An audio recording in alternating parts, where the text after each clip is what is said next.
ప్రియమైన దేవుని బిడ్డలారా, చాలామంది నాతో అంటుంటారు, సార్ దేవుడు మా ప్రార్థన వింటం లేదు సార్, ఒకప్పుడు వినేవాడు, ఎందో సార్ మాకు ఈ కష్టాలంటారు.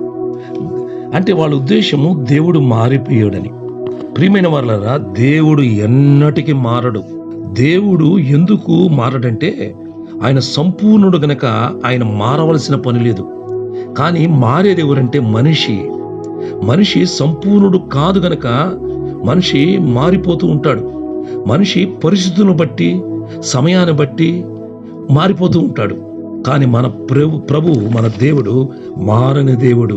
అయ్యే ప్రతి కాలంలో ఒకే రీతిగా ఉంటాడు. ఆయన ప్రేమ మారదు, ఆయన స్వభావం మారదు, ఆయన శక్తి మారదు, ఏమి మారదు. మారవలసింది మనము. యాకోబు మారాడు తన జీవితాన్ని, సౌలు మారాడు పౌలుగా. నీవు నేను మారాలి, కానీ దేవుడు మారడు.